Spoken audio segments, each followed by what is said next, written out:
देखिए, गीता के श्रीमद् भगवद गीता के अब हम लोग अध्याय 10 के श्लोक तीसरे पर आ गए हैं। तीसरा 3।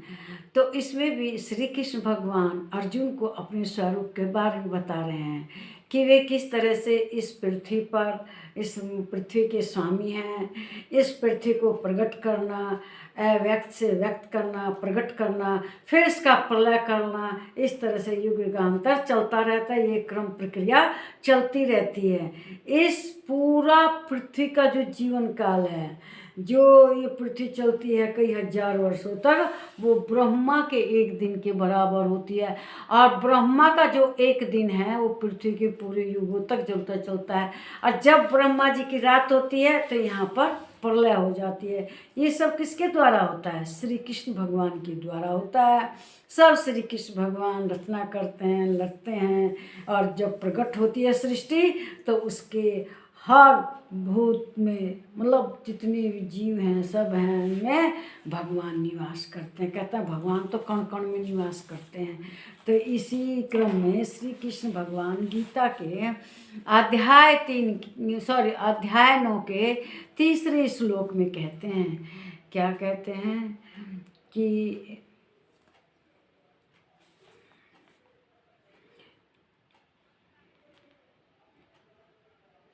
तीसरा नहीं, ये मेरे ख्याल से चौथा श्लोक चल रहा है। हाँ, तीसरा का तो हो गया है, देखते हैं तीसरा का हुआ कि नहीं। हाँ, तीसरा हो गया है। अब गीता के अध्याय 10 के चौथे श्लोक पे आ गए हैं। तो इस चौथे श्लोक में श्री कृष्ण भगवान क्या कहते हैं? कहते हैं, यो माम जमनादिम चैवेति लोकमहे महेश्वरम सम्मूढ़ं च मतर्येषु सर्वपापे प्रमुच्यते। फिर अब चौथा श्लोक अब शुरू हो रहा है। बुद्धिर्ज्ञानं सम्मोह क्षमा सत्यम तमः सुख दुखम भावो अभावो भयम चा भयमेव च। वे कहते हैं कि जो इस दुनिया में आदमी के जितने भी भाव हैं, जितनी भी शक्ति है, ज्ञान है, अज्ञान है, क्षमा है, सत्य है, ये सब किसके हैं? और सुख दुख है, ये सब किसके द्वारा बनाए गए हैं? उत्पत्ति प्रलय नहीं कहे कि उत्पत्ति प्रलय भी यही करते हैं। भय अभय अहिंसा समता संतोष तप सब श्री कृष्ण भगवान ही करते हैं। मनुष्य के अंदर जो भी भाव है सब भगवान के ही द्वारा प्रकट किए जाते हैं। इसे कोई अलग से अपने अंदर नहीं कर सकता। किसी को क्रोध भी आता है ना, तो उसको भगवान ही प्रकट करते हैं उसका क्रोध।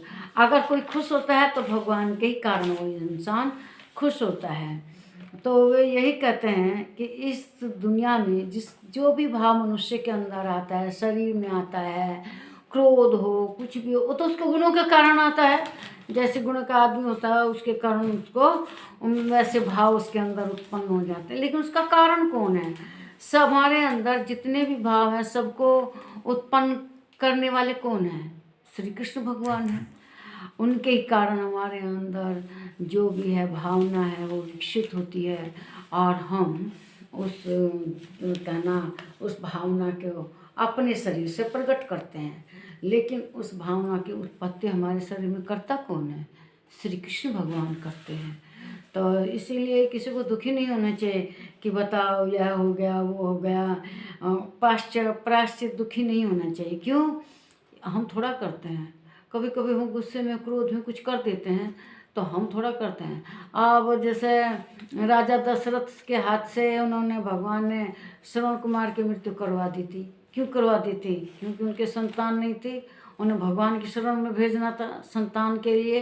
तो संतान तब वो श्रवण कुमार के पिताजी उन्हें श्राप देते थे हैं कि तुम भी पुत्र वियोग में ही प्राण लगोगे।